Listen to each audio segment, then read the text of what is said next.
Bonjour et bienvenue dans cette nouvelle vidéo consacrée au développement d'applications mobiles cross-platform avec le langage React Native. Dans la vidéo d'aujourd'hui, nous allons représenter l'interface qui est affichée en haut à l'écran et j'espère que vous êtes préparés. Et là, alors, pour commencer, on va se rendre sur le site de React Native et on va générer ici le projet. Donc, vous avez juste à vous rendre sur reactnative.dev et une fois que vous êtes sur ce site, vous allez cliquer ici sur l'onglet Getting Started pour pouvoir démarrer. Ensuite, là, ici, vous allez descendre dans l'arborescence et vous allez venir dans la section Expo Go Quick Start. Là, on va faire le projet ici avec Expo. On ne va pas utiliser le React Native CLI. Donc, pourquoi est-ce que j'utilise Expo ici? Parce que c'est un environnement de tutoriel et on va dire que Expo est beaucoup plus facile d'accès que le React Native CLI. Donc, pour la plupart des vidéos qui viendront, on utilisera Expo plutôt que le React Native CLI. Mais bon, il n'y aura pas grande différence entre les deux, si ce n'est que Expo facilite un peu plus la tâche dans le développement d'applications. Donc là, c'est parti. On va faire ici un npm create expo app et ici, on va mettre le nom du projet. Donc, si je vais copier cette commande et je vais aller là où je vais installer le projet et je vais ouvrir ici une nouvelle console. Là, je vais coller ici le code et ici, pour le nom de mon application, je vais appeler ça Green Flower. Et ici, je vais faire un coup d'entrée et on se retrouve lorsque cette installation sera terminée. Alors, à présent que l'installation est terminée, on va maintenant passer à la conception de ce projet. Donc, la première chose que je ferai ici, c'est de faire un CD de Greenflower pour pouvoir aller dans le projet où j'ai installé ici mon application React Native et vider ma console. Une fois que je suis dans ce projet-là, je peux ici faire ici un npm start pour pouvoir démarrer tous mes assets. Donc là, je lance ici npm start, il va lancer à son tour le expo start. Et là, il va lancer le projet sur l'arborescence où j'ai défini. Et ensuite, il va démarrer mon métro et toutes les dépendances qu'il faut. Ensuite, il me donnera cet écran-là et je pourrai ici commencer la conception de mon application. Cependant, avant de nous lancer dans la conception de l'application, pour ceux qui n'ont pas téléchargé le projet depuis React Native, comme je l'ai montré, depuis Expo, vous pouvez vous rendre dans la description ici de cette vidéo pour pouvoir télécharger le code source du projet avec le niveau où on est actuellement. Donc, rendez-vous dans la barre des descriptions et cliquez sur la partie code source du projet pour tomber sur le GitHub et télécharger ici ce projet. Alors, à vous aussi qui avez téléchargé le code source depuis Expo avec moi dès le départ, vous pouvez vous rendre aussi dans la barre des descriptions, dans la partie code source du projet et aller sur le compte GitHub. Et ce que vous devez ajouter, c'est d'aller dans la section Assets sur l'application, la version en ligne. Et vous allez télécharger le dossier image qui contient ici le logo que nous allons utiliser pour cette application. Donc, c'est ce logo-là que vous devez aller télécharger. Donc, une fois que vous êtes sur le GitHub, vous parcourez le projet et vous allez dans la section image et vous téléchargez le logo. Ensuite, vous l'ajoutez dans le dossier Assets, vous créez un dossier image et à l'intérieur, vous collez le logo que vous aurez téléchargé. Et une fois que vous aurez fait ça, ça sera bon et on pourra ainsi démarrer ce tutoriel. Donc, pour démarrer ici le tutoriel, je vais lancer les choses. Je vais commencer d'abord par lancer ici mon émulateur. Donc là, je vais venir dans Android Studio et lancer mon émulateur. Alors, j'ai démarré ici le projet et lorsqu'on démarre ici le projet, on a ici notre émulateur qui est à droite qui va permettre d'afficher les modifications en temps réel. Donc, je vais bien l'ajuster. Là, ici, on aura ici l'émulateur et ici, on aura notre projet. Et ici, si on veut commencer à travailler, que par exemple, à la place de Open, je mets ici ZZ, on aura ici un Hot Reload. Et je pense qu'ici, on aura le ZZ Open qui sera directement mis à jour. Donc, voilà que tout est en place. On va pouvoir maintenant commencer à concevoir ici notre application. Donc, notre application, donc je vais un peu l'afficher pour voir. Donc, notre application se présente comme suite. On a ici un logo, ensuite là, on a un titre et en bas, on a des inputs et un bouton et un petit test qui va permettre de créer ici le compte, on va dire. Donc là, on va voir la structure. On a ici d'abord une icône. Ici, ensuite, on a un test et ici des inputs. Donc, on va commencer ici par la logique et on voit que ça représente ici l'écran des inscriptions. Ce qui veut dire que plus tard, on peut avoir ici des écrans un écran pour se connecter et un écran pour le mot de passe oublié. Donc ici, la structure que nous allons aborder, c'est qu'on va avoir un fichier qui va contenir la liste de tous ces écrans. Et pour pouvoir faire ça, je vais d'abord réduire tout. Au niveau ici de l'arborescence principale, je vais créer ici un nouveau fichier que je vais appeler source, genre src. À l'intérieur de ce dossier src, je vais créer un autre fichier que je vais appeler screen qui va permettre de contenir ici la liste de tous les écrans. Et toujours, on va venir au niveau du dossier source ici et on va créer ici un autre dossier qu'on va appeler chart. Et ce dossier chart permettra de contenir tous les éléments qui seront partagés au travers de toute notre application. Ensuite, à l'intérieur de ce dossier screen ici, qui représente ici le dossier des écrans, c'est là que je vais créer ici mes écrans. Et là, je vais créer ici mon premier écran qui s'appelle register, qui sera l'écran d'inscription. Donc, je vais faire ici un new file et le nom doit commencer par une majuscule. Donc, je fais ici register et ici l'extension c'est JS.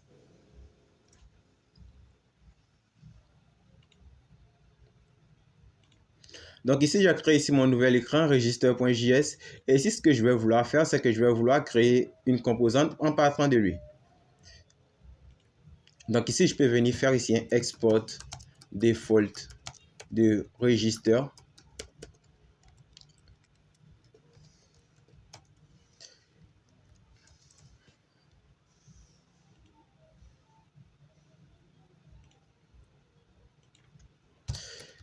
Export défaut des fonctions register parce que je pense qu'on peut faire ici avec une fonction fléchée. Donc ici, on peut faire ici un export défaut register, mais on va partir dans la méthode classique export défaut register. Et ici, je vais dire que sur mon écran app.js, qui est le point d'entrée principal de mon application, plutôt que d'avoir ici ce ZZ Open, je vais d'abord supprimer tout ça. Et ici, je vais venir importer ici mon écran de register, c'est-à-dire cet écran que j'ai créé ici. Donc, au niveau de app.js, je vais venir tout là-haut et faire ici un import. Et ici, je vais mettre register, qui est le nom de l'écran. Et ici, je vais mettre ici un from et je vais tracer le chemin jusqu'à cet écran. Donc, ici, c'est from src screen et là, c'est register. Donc là, vous pouvez prendre register.js ou prendre simplement le nom du fichier. React Native saura faire la différence. Plutôt que de dire la différence, il saura que c'est le même fichier que vous souhaitez appeler.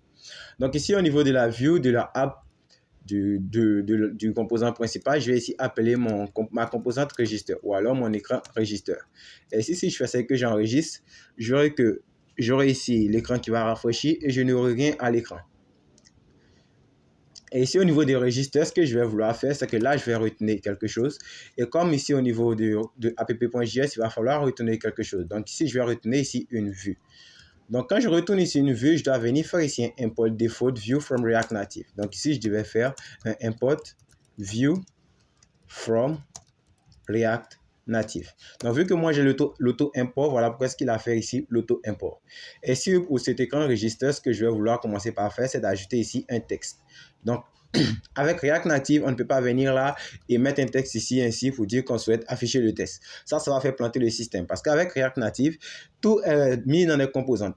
Alors là, on remarque ici l'erreur. Pour lire l'erreur, il nous dit que les textes doivent être rendus à l'intérieur de la composante texte. Ce qui veut dire qu'ici, au niveau de notre application React Native, il va falloir qu'on importe ici une nouvelle composante. Donc ici, après View, on va ici importer ici le texte. Et cette composante texte permet uniquement d'afficher du texte.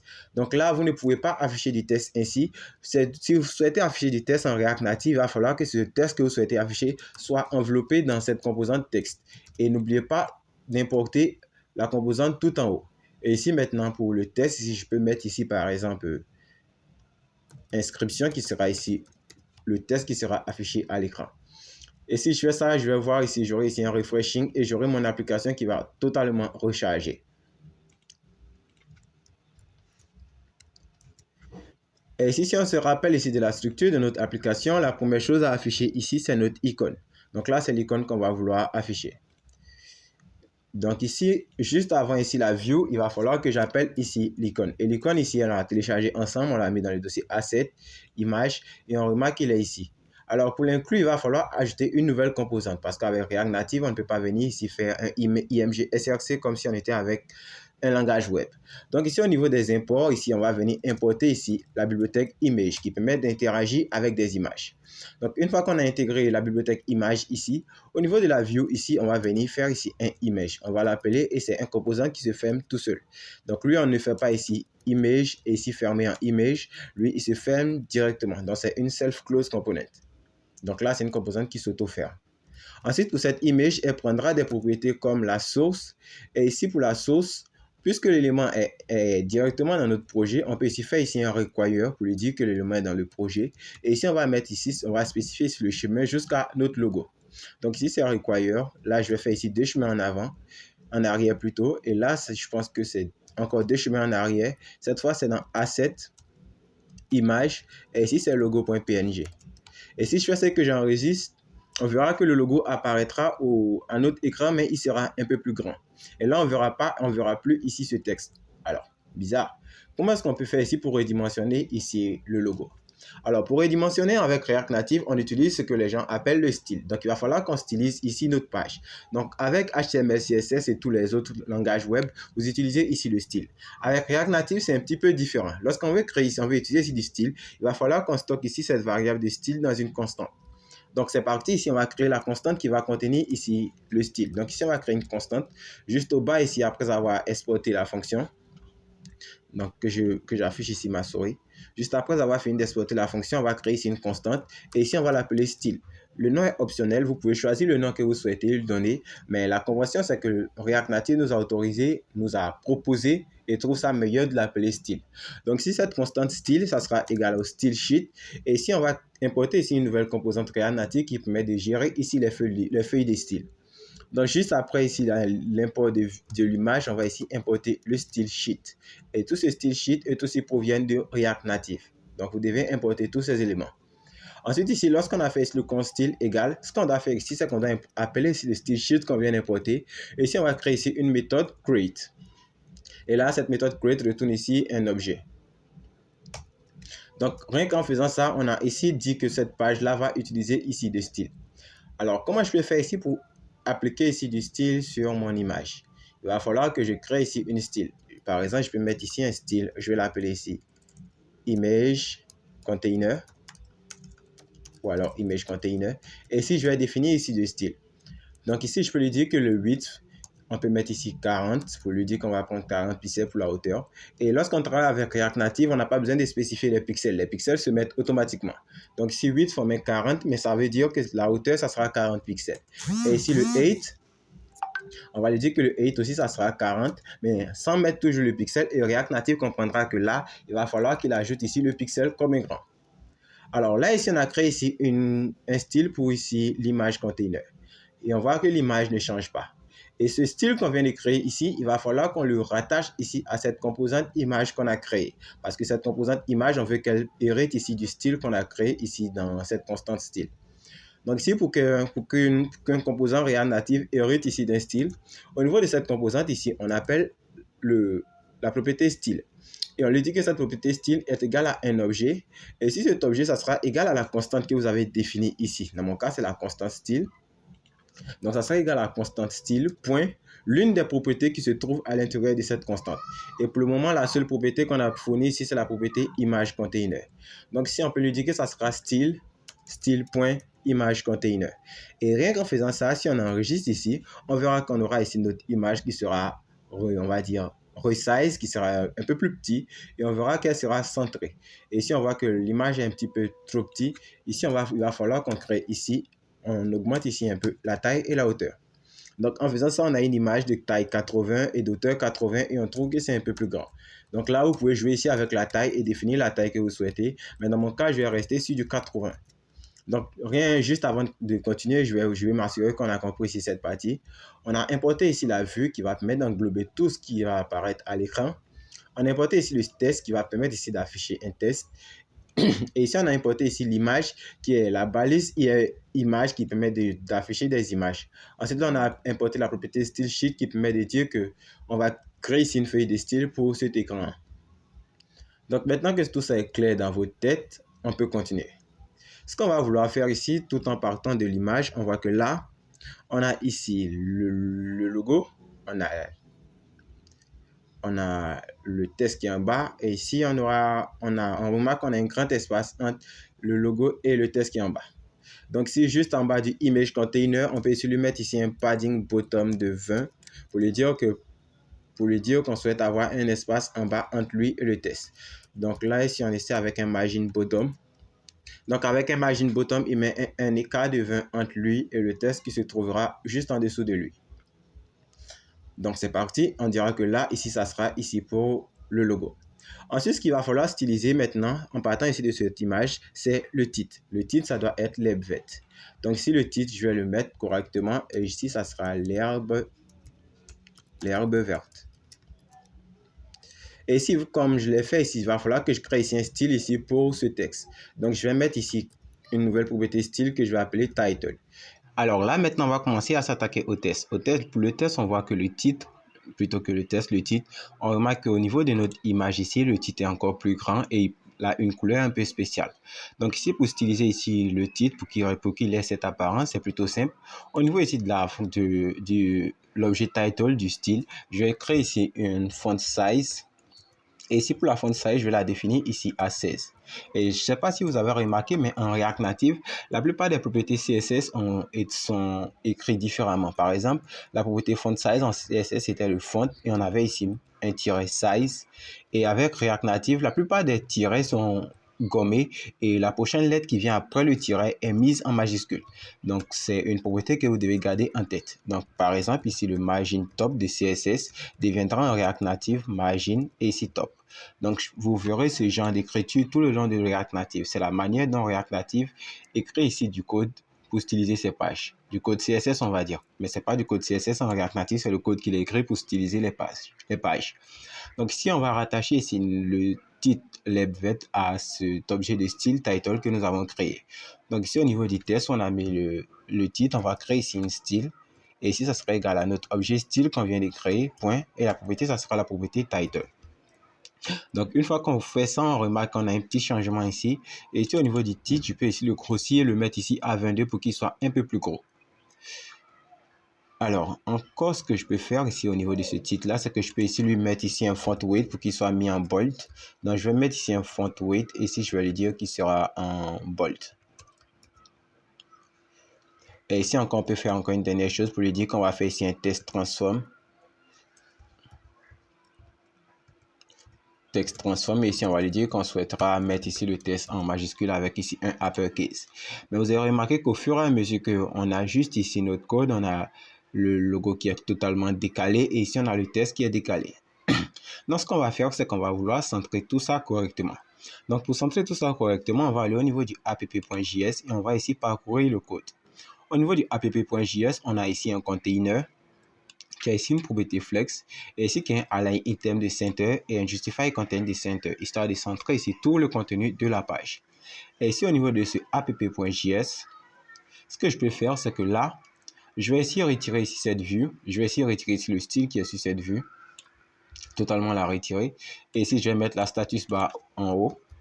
Et la status bar représente ces éléments qui apparaissent ici au haut de votre écran sur la plupart des téléphones, là où il y a la batterie, le réseau et la connexion Wi-Fi. Donc, ici aussi, je vais venir retirer complètement le style du fichier app.js.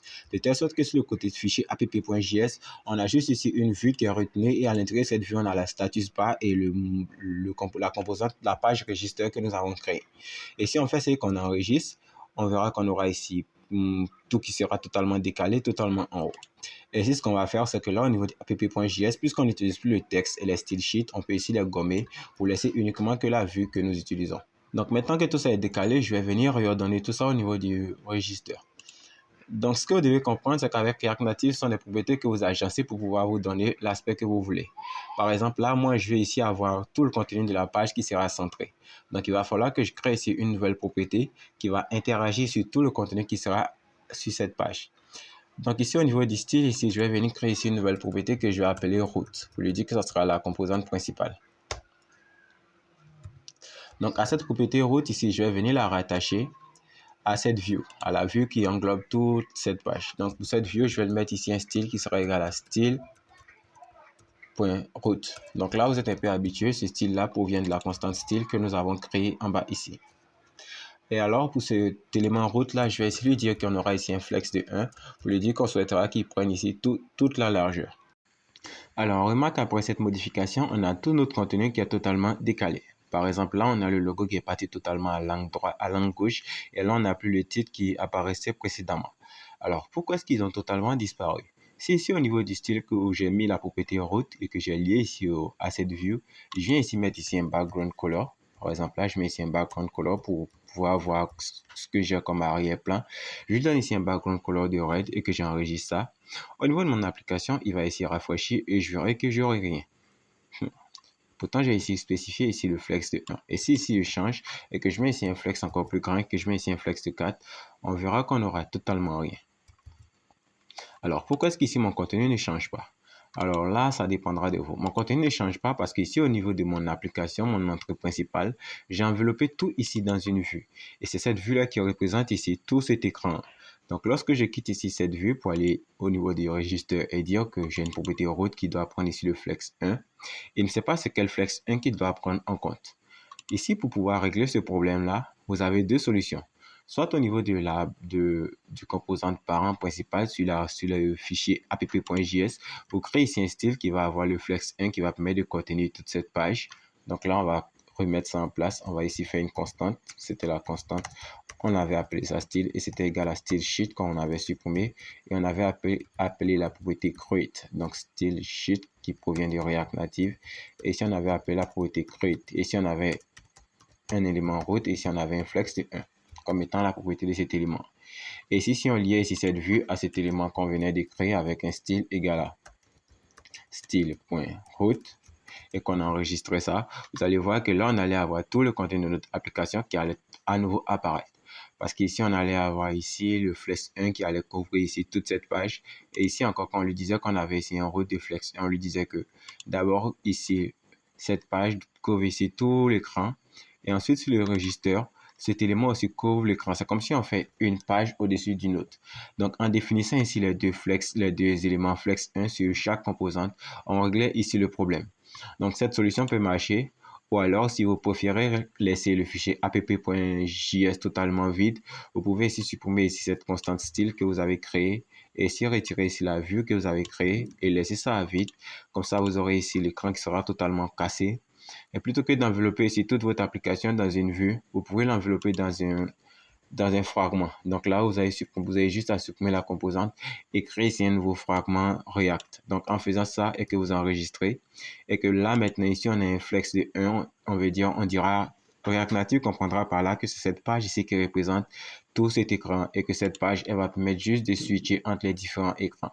Le problème avec cette approche, c'est que sur chacune des pages où vous allez créer sur chacune des pages que vous allez créer, vous devrez ici passer la propriété route qui a un flex de 1.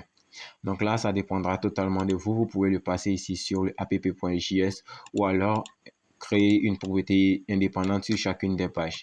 Dans mon cas, je vais ici la laisser sur le app.js parce que je pense que c'est nettement meilleur.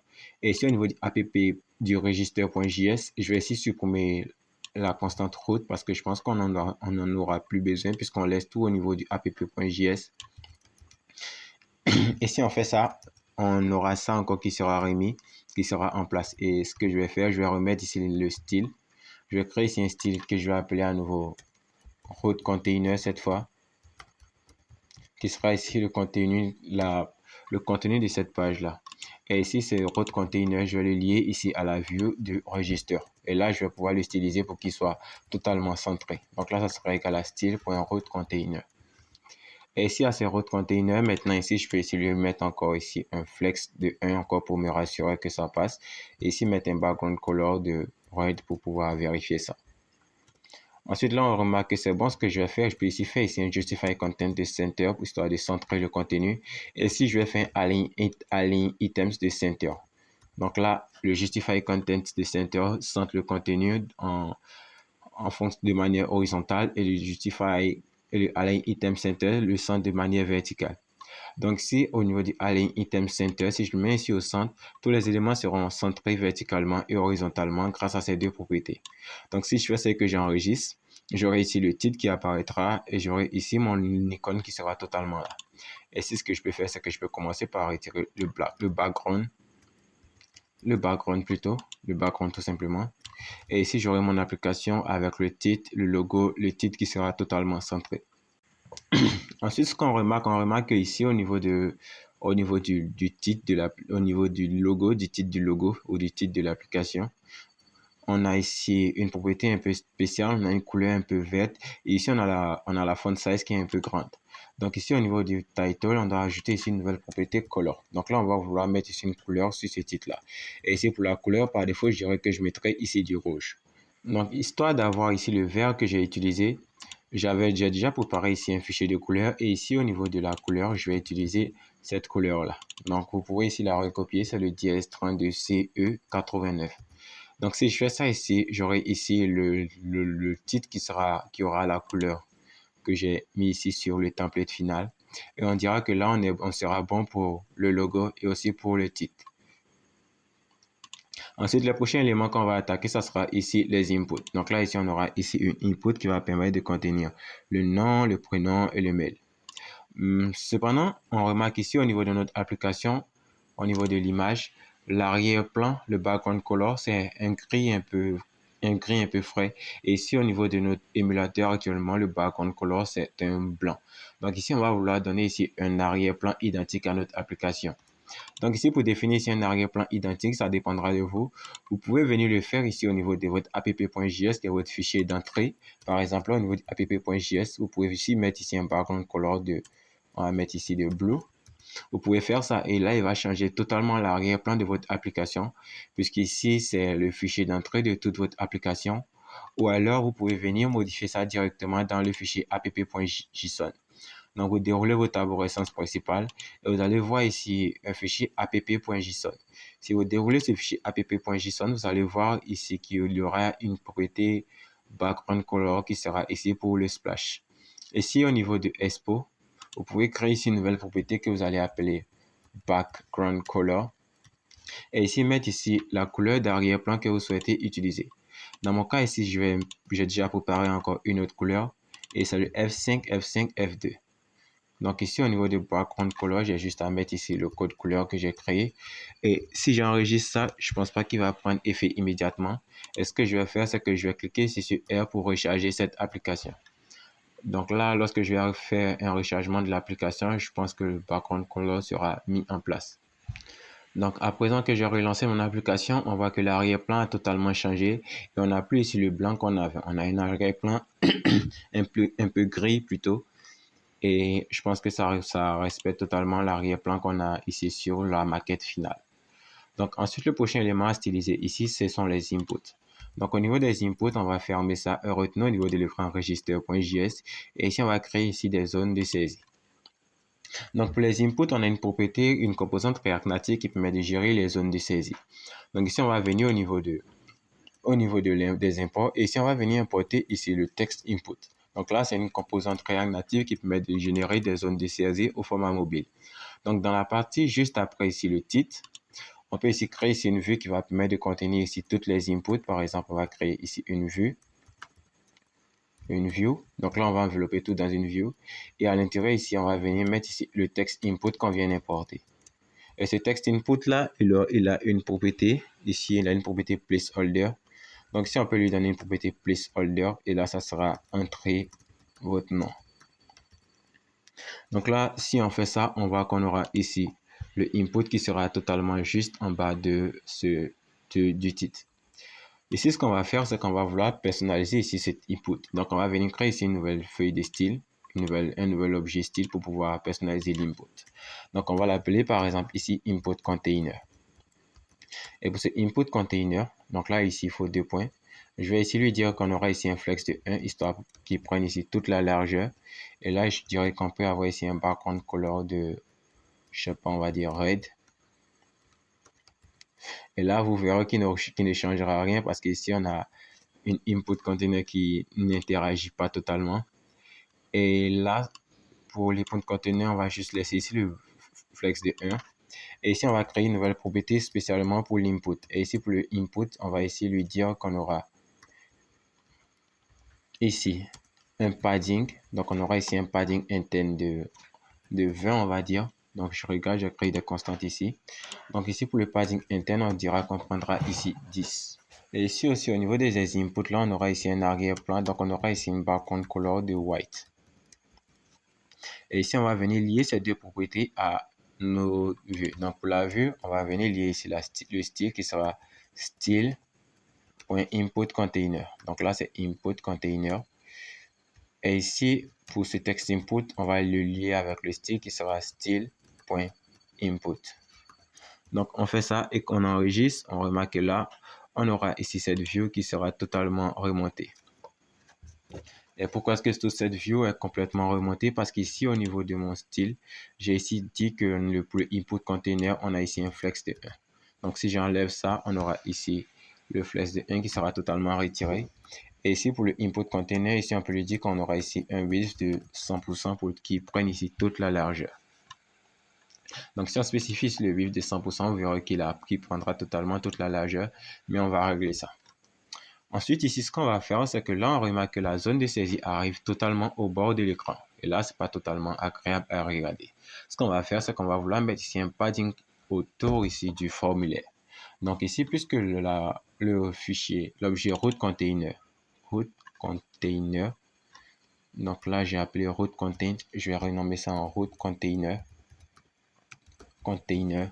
puisque c'est l'élément root container qui contient toute cette page. Si cet élément-là, je vais ici venir lui appliquer ici un padding de 20, histoire d'avoir ici une marge totalement autour des 4 coins de notre application. Et avec ce padding-là, on aura ici la zone de saisie qui sera totalement décalée et le contenu sera toujours centré. Ensuite, la prochaine chose qu'on va prendre en compte, c'est que là, on va vouloir avoir les inputs qui aient ici le même modèle que ce qui est présenté sur l'image ici. Donc, pour les inputs, c'est plutôt simple. On va venir au niveau des inputs. Et là, on va mettre ici un border radius. Donc, on va mettre un border radius qui permet d'arrondir les bords d'une input. Et ici, pour les border radius, on va prendre ici une taille de 15. On va voir ce que ça donne avec une taille de 15. Et là, je l'ai mis au niveau du input container. Je vais la mettre plutôt sur la propriété input elle-même. Et ici, si je la mets au niveau de la propriété input, on remarque que là, on aura ici des arrondis. Et ici, je peux un peu diminuer parce que je ne suis pas un grand fan des arrondis. Et ici, avec le border radius de 10, je trouve qu'il est vachement agréable. Ensuite, ici, ce que je peux faire, c'est que là, vous voyez que j'ai le titre. Et le titre est totalement collé ici à l'input. Alors que sur l'image finale, j'ai ici un grand espace entre le titre et l'input. Donc ici, pour le titre, la propriété title, le grand registre, je peux ici lui dire que je vais avoir ici un margin bottom de 20 pixels, histoire de mettre ici un espace entre le titre et les zones de saisie. Donc si je fais ça, j'aurai ici le titre qui sera décalé et on aura ici la zone de saisie qui sera totalement décalée. Et encore, si vous voulez, vous pouvez jouer ici avec la taille et mettre la taille que vous souhaitez. Vous pourrez mettre ici 40, 50, mais moi, je vais me contenter à la laisser à 20. Ensuite, là, j'ai créé ici ma première input. Ce que je peux faire, c'est de créer ici plusieurs inputs. Donc ici, pour créer plusieurs inputs, c'est plutôt simple, puisque j'ai déjà créé la première avec cette view, input container, le test input et tout ça. Je peux essayer de la dupliquer plusieurs fois. Et ici, mettre ici pour le prénom. Donc là, entrez votre prénom. Et ici, entrez votre email.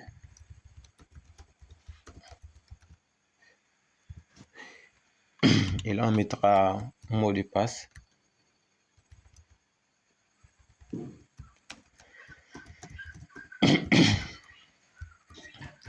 Et là, on aura ici toutes les inputs dont notre application aura besoin. Cependant, quand on a fini d'associer ici toutes les inputs, on remarque qu'elles sont totalement ici accolées.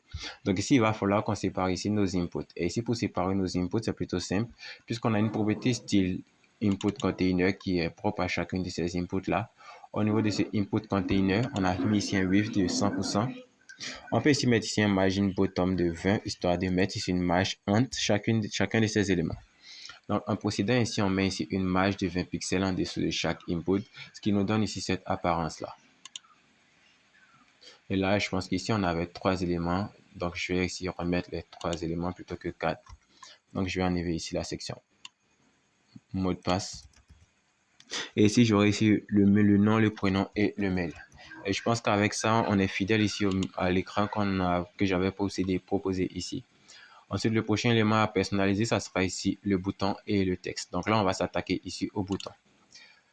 Donc, pour le bouton, ça dépendra de vous. Vous pouvez prendre une propriété qui est typique à React Native qui s'appelle ici button.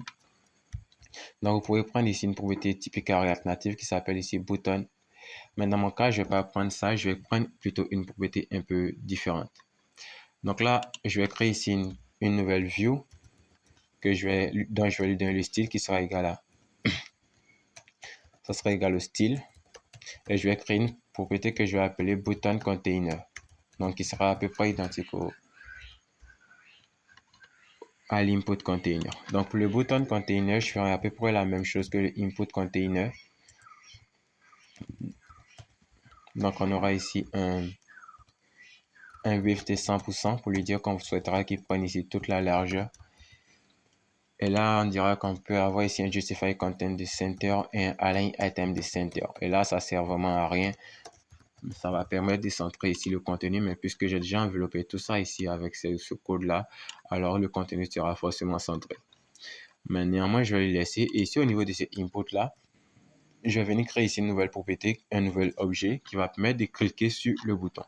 Et ça, c'est une propriété React Native, une nouvelle composante que je vais importer. C'est la composante Touchable Opacity parce que je veux qu'il y ait une action lorsque l'utilisateur va presser pour qu'il sache qu'il a pressé sur quelque chose. Donc ici, au niveau des imports, vous devez importer ici Touchable Opacity qui sera ici votre nouvel import. Donc, une fois que c'est importé au niveau du bouton container, vous pouvez ici appeler ce Touchable Opacity et le fermer. Et à l'intérieur ici, on va vouloir avoir ici un texte qui sera ici le bouton. Donc, je pense que sur le design final, c'était créer mon compte que j'avais marqué. Donc, créer mon compte qui sera ici le texte final qui sera affiché. Et là, au niveau de ce Touchable Opacity ici, je peux ici directement lui rattacher ce style-là. Puisque j'ai enveloppé tout passage, je peux le rattacher à ce style-là. Et ici, cette vue, je peux complètement la sauter. Donc, vous voyez qu'au fur et à mesure que vous travaillez, vous voyez des propriétés que vous pouvez totalement retirer. Et si je le retire, je serai obligé d'aller personnaliser encore.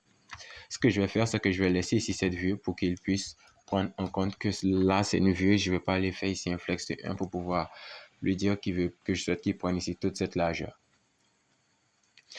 Donc ici, au niveau de ce bouton container, il va falloir le styliser. Et ici, au niveau de ce bouton container, la prochaine propriété à lui passer, c'est le background color. Et le background color, je veux qu'il ait la même couleur d'arrière-plan que la couleur ici du texte. Donc le background color, ça sera ici DS32CE89. Ensuite, là, ici, vous voyez que là, ça ne prend pas ici toute la dimension. Donc, je peux ici mettre ici un padding de 20, mais cela ne réglera pas le problème.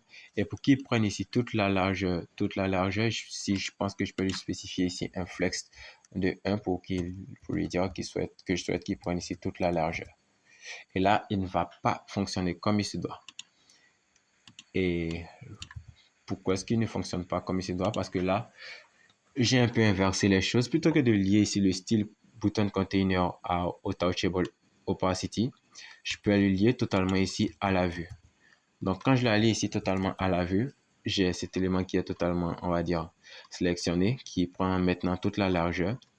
Et maintenant, au niveau de ces button container, je peux commencer d'abord par retirer tout ce bloc-là.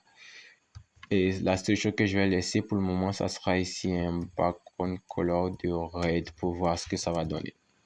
Donc là, il va donner ici cette largeur-là. Et là, je vais encore le retirer. Et ici, je vais mettre ici maintenant un width de 100% directement sur le button container. Donc le button container qui est rattaché maintenant à cette vue, à cette propriété width de 100% qui couvre ici toute la largeur et un background color de red. Et ici, si je fais ici un justify content de center, voyons voir ce que ça va donner. On n'aura aucun résultat. Et aussi avec le align item de center, on verra qu'on aura seulement cette petite modification. Et ici, au niveau de ce bouton container, je peux ici lui appliquer directement ici un padding de 20, histoire de mettre ici un padding entre lui, un padding interne. Et ici, pour le background color, plutôt que de définir ici, plutôt que de mettre ici du rouge, je vais mettre ici la couleur aussi du titre. Donc, pour le background color qui sera pour le bouton container, on aura ici un hashtag de 32CE89. Ensuite, là, pour le button container, encore, on veut un peu avoir les bords arrondis. Donc, ici, on mettra ici un bord de radius, et on va mettre ici un bord de radius de 15 pixels.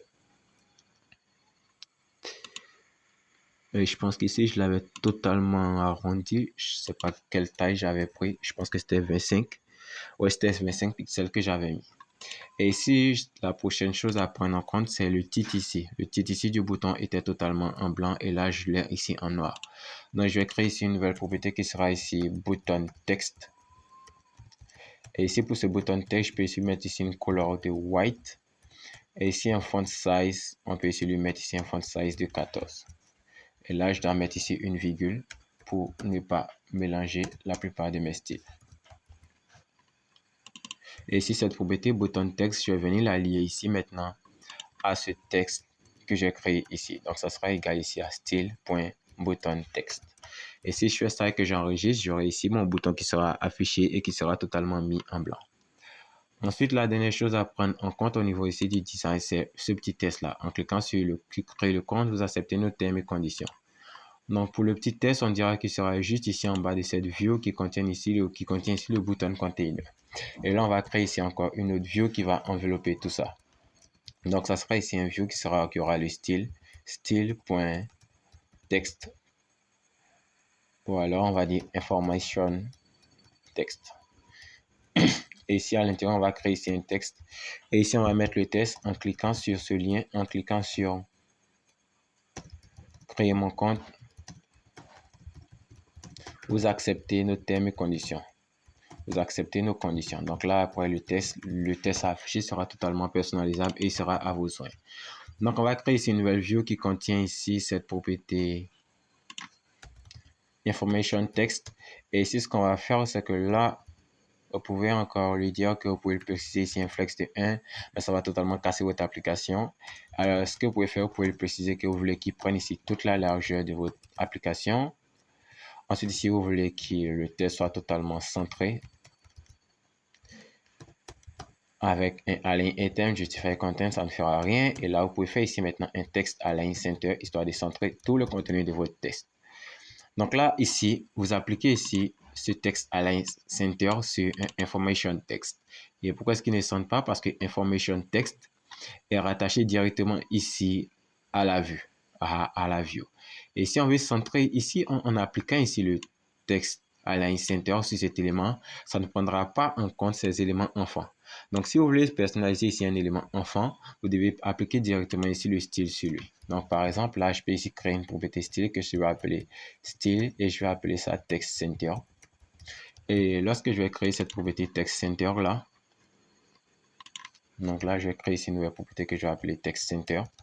Et cet élément texte, cette propriété text center que je viens de créer, je vais maintenant ici lui faire ici le texte align center. Et en faisant ça, vous allez voir qu'il va totalement aligner ici mon contenu au centre. Ensuite, là, je peux ici faire sauter ces deux conditions parce qu'elles n'impactent en rien mon design. Et ici, pour l'information du test, je peux ici lui mettre ici un margin top de 10, histoire de le décaler totalement du haut, pour qu'il soit un petit peu séparé de tout ça. Et ici encore, je pense que là, on peut ici mettre ici un font size. Et ici, pour le font size, on peut mettre ici du 16, histoire de l'avoir un peu plus grand. Ou alors, 16, c'est un petit peu gros pour lui. On peut ici partir ici sur du 14 ou même du 15. Donc là, je pense que moi, je suis beaucoup aveugle. Donc, je vais partir ici sur du 14. Alors là, ici, je pense qu'on est totalement fidèle au résultat qu'on avait présenté la première fois. Si ce n'est au niveau des inputs qui sont légèrement moins arrondis ici sur ça. Donc ici, pour les inputs, on va voir comment est-ce qu'on peut ici les arrondir totalement. Donc là, c'était input. Donc là, on avait root, image container, input container, button container. Et ici, on avait input avec un border radius de 15, histoire de voir si ça va totalement centrer. Et si on veut être totalement fidèle à ça, on peut ici prendre ici un border radius de 25, histoire qu'il ait la même taille ici que ici les boutons, mais ça sera dégueulasse à regarder. Donc là, on va venir faire monter ici le input, histoire de l'avoir totalement arrangé. Là, on a le input container et là, on a le input. Ensuite, au niveau du bouton container, on a le bouton text et ensuite on a l'information text et le test center. Donc là, c'est stylisé correctement. On commence ici par le root container qui contient ici toute cette page. On a l'image container qui contient ici cette image, le title pour le titre. Ensuite, on a un input container pour le contenu ici de cette input. Et ici, on a l'input qui est le style de l'input. Et là, le bouton container qui est là. Et là, on a le bouton text qui est là. Et ici, on a l'information text aussi qui est là.